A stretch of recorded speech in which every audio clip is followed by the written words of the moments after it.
They're not good countries. They're very crime-ridden countries. They're countries that don't do a good job. They're countries that don't register for the standpoint of success. And we, frankly, don't need their people coming to our country telling us what to do. Are you talking about Dean? I'm talking about like Somalia, where you have a congressman who goes around telling everybody about our Constitution. And yet she supposedly came into our country by marrying her brother. Well, if that's true, she should be a congressman, and we should throw her the hell out of our country. Countries like Somalia that have virtually no government, no military, no police, all they do is go around killing each other. Then they come into our country and tell us how to run our country. We don't want that. Omar on the U.S. House Committee on Foreign Affairs. I'm also asking Congresswoman Craig to initiate an ethics investigation into Congresswoman Omar because of questions about federal tax fraud, federal immigration fraud, federal student loan fraud, and state violations of perjury, bigamy, kickbacks, and acts of campaign fraud abuse in Boston, Washington, New York, Chicago, and Florida. There are also violations of state ethics or of the Minnesota House ethics rules regarding colleges for speeches she gave while she was in partial control of their budgets as a member of the House Higher Education Finance Committee in both 2017 and 2018. She was found guilty of the violations by the Minnesota Campaign Finance Board 3 weeks ago in order to return those funds on June 6th. Ms. Omar appears to be a serial career criminal and should not have access to our nation's highest secrets and intelligence. That is why I'm calling on our Congresswoman Angie Craig to protect both our national security and our respect of the rule of law. Tax fraud, immigration fraud, student loan fraud, perjury, bigamy, kickbacks, and campaign abuse fraud from the East Coast to the Mississippi River.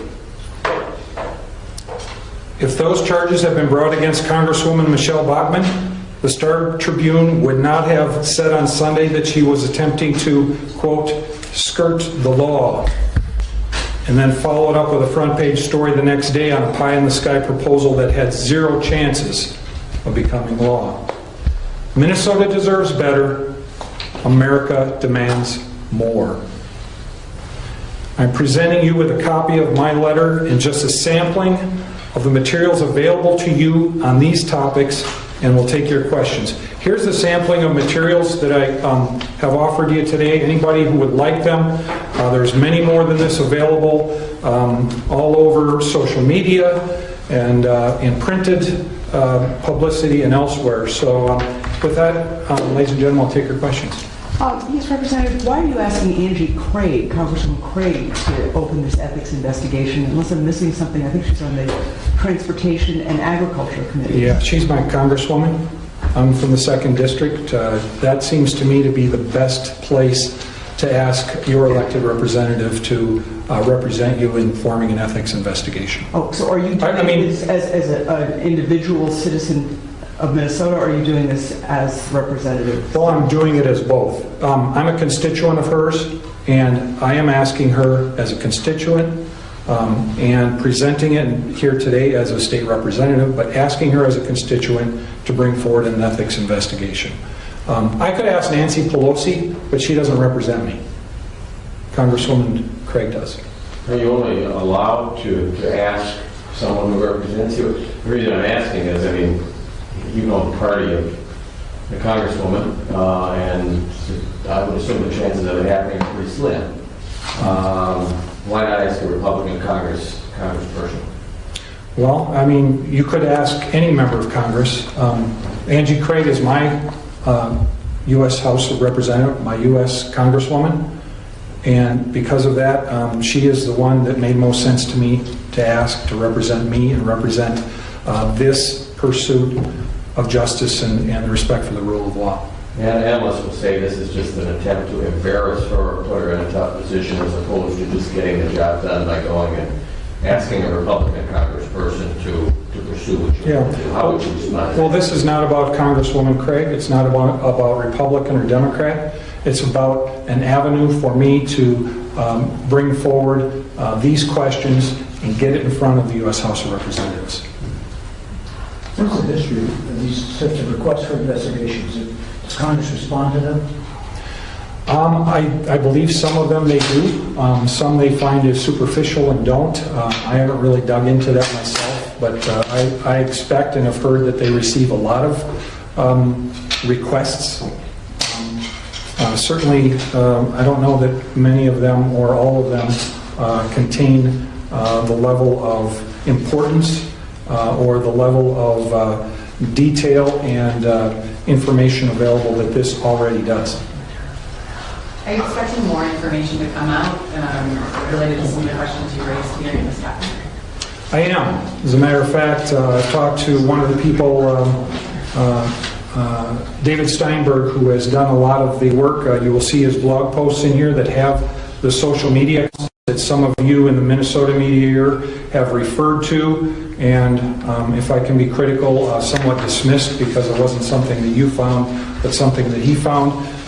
Incidentally, as soon as David and Scott Johnson and Preya did their work, and I know this for sure with David, he took the screen captures of these social media accounts and then formed a blog post, offered Representative Omar comment before he published the blog post, heard nothing back from her, published the post, and shortly after the post was published, either, depending on the situation, either her image on social media or Ahmed Elmi's image was removed from their respective social media accounts.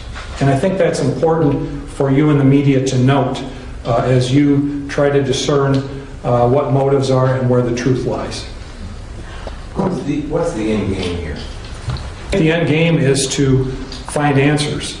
The answers have not been pursued. We're starting to see them be pursued. The national media is really starting to kick it into gear. I thank the Star Tribune for their effort recently, although it was not the level of inquiry that I think many people wanted and expected. It was a great start, and so I think the end game is for us to bring about visibility to this in a way that the people of Minnesota and the people of America can find answers to what appears to be a sham marriage that Representative Omar had with Omar Ahmed Elmi from 2009 to 2017. Should Congresswoman Craig dismiss or ignore your letter? What's your next step from there? Any other plans? Any other attempts to maybe refer this on to other agencies or officials? Well, one idea that I heard, and it was actually from a Democrat, and by the way, I've heard from Democrat colleagues in the House that are thanking me for my efforts to pursue this because they have the same concerns I do. I want you to know that. I'm not going to name names. But one of those Democrats offered to me that what then Representative Ellison did when he was running for office last year, and there was questions about his situation with his wife, is he offered, you know what? I will ask for an ethics investigation upon myself. And I think maybe a call from the media, a call from me, or a call from someone to say, Representative Omar, if you don't think that these things, that there's problems here, do as your predecessor did. Ask for an investigation of yourself and clear your name. I think that would be a great inquiry. The theory is that the sham marriage was needed to help him or her. We're not completely sure. You know, there's a bunch of, I mean, you look at the tax fraud probable cause that exists from the June 6th campaign finance stuff. I mean, probable cause is right there for tax fraud, federal and state. You can't deny that. But I think you need to go and first of all find out more about the marriage and start to get more people involved in digging through this stuff. The questions about, people brought up questions about immigration. Ahmed Elmi or someone come here illegally or easier or get special preference. There's questions about FAFSA. Incidentally, the marriage between Ahmed Elmi and Representative Omar occurred in 2009. As I understand, that was the first year that they both attended North Dakota State together, and during that 2 or 3 or 4 years at North Dakota State, there were at least 2 instances at 2 different addresses that Representative Omar, Ahmad Hersey, and Ahmad Elmi all lived at the same address. I think that should be interesting. Was that a real address or a post box? I can't recall. There were 2 different ones in 2 different points in time. So evidently they may have moved to a different street address or something.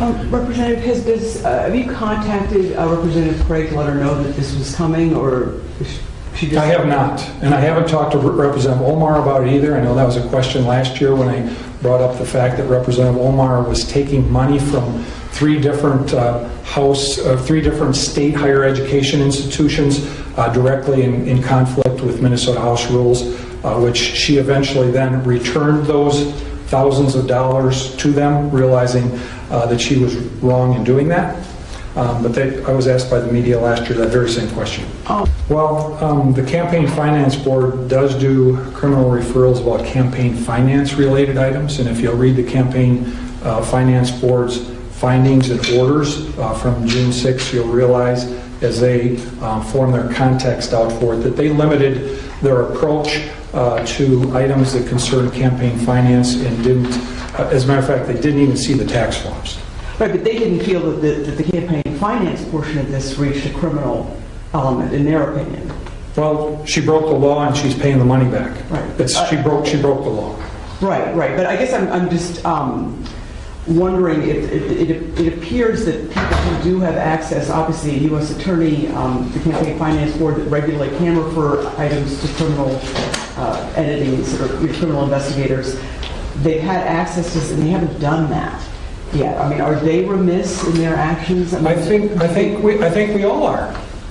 I think they are. I think you are. I think I am. I think we all need to pursue justice and truth here. And that's why I'm here today. Another exhibit's in your packet, the question of perjury. This isn't the best copy, but this is Representative Omar's, I'll just call it, because it's called Application for an Order for Service by Alternate Means. So, as I understand it, Representative Omar approached the court and tried to get the divorce in 2017 from Ahmed Elmi without actually having him there. And in order to do that, she testified under perjury twice in here that she hadn't seen or heard of Ahmed Elmi since 2011. And you'll find in your packet too, and Preya Samsadar, I still struggle with her last name, had this brought forward, as I understand, 2016.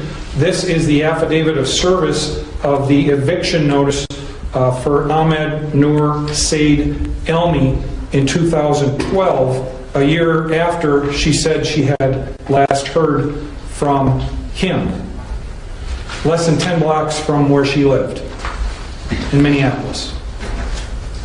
If you talk to the police, they will tell you that a person's past behavior is the best indicator of their future behavior. Best predictor of their future behavior is their past behavior. I have laid out for you Representative Omar's past behavior. That's all for today. Thank you. If you want global news to keep you up to date on any new developments, please subscribe our channel and forward our content with your friends on social media and email. Thank you very much for keep supporting me. Stay safe, be blessed. Namaste. Thank you, God bless you, and God bless America.